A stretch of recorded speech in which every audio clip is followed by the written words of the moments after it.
हाथी और चूहा की कहानी। एक राज्य में एक राजा का शासन था।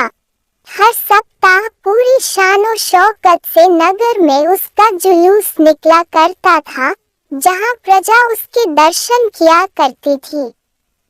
एक दिन एक नन्हा चूहा उसी राजमार्ग के किनारे किनारे कहीं जा रहा था, जहां राजा का जुलूस निकलने वाला था। वह चूहा था तो छोटा सा, मगर उसका घमंड बहुत बड़ा था और वह खुद को सर्वश्रेष्ठ और महान समझता था। कुछ देर बाद राजमार्ग से राजा का भव्य जुलूस निकला, जिसे देखने लोगों की भीड़ लगने लगी। राजा अपने पूरे दल बल के साथ था। उसके सैनिक उसे घेरे हुए थे। कई मंत्री और अनुचर उसके पीछे थे। वह एक विशाल शाही हाथी पर सवार था। हाथी शाही था, इसलिए उसे भव्यता से सजाया गया था और उसकी शान भी देखते बनते थी। जुलूस में हाथी के साथ एक शाही बिल्ली और एक कुत्ता भी थे। राजा का जुलूस देखने को उमड़ी भीड़ राजा के साथ साथ उसके शाही हाथी की भी प्रशंसा कर रही थी। ये सुनकर घमंडी चूहे को बहुत बुरा लगा। वह हाथी को गौर से देखने लगा, फिर सोचने लगा, इसमें ऐसी क्या खास बात है जो मुझ में नहीं? मैं भी उस जैसा ही हूँ।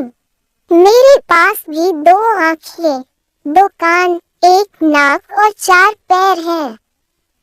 फिर उसकी इतनी प्रशंसा क्यों? उसके विशाल शरीर के कारण, लंबी सूंड के कारण, छोटी छोटी आँखों के कारण या झुर्रीदार चमड़ी के कारण? इस कारण एक बार तुम लोग मुझे देख लो, उस हाथी को भूल जाओगे। मैं हाथी से ज्यादा महान हूँ।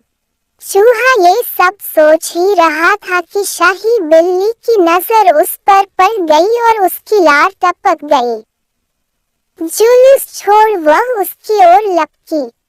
फिर क्या था, चूहा अपनी सारी महानता भूलकर दुम दबाकर भागा।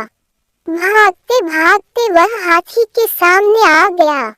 आगे बढ़ते हाथी ने उस पिद्दी से चूहे को देखा तक नहीं और अपना विशाल पैर उठा लिया। चूहा उसके पैर के नीचे कुचलने ही वाला था, मगर किसी तरह उसने खुद को बचाया। वहां से बचा तो खतरनाक कुत्ता सामने था, जो उसे देखकर गुर्राया।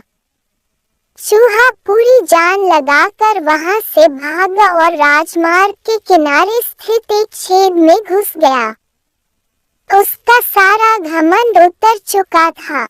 उसे समझ आ चुका था कि वह इतना भी श्रेष्ठ और महान नहीं।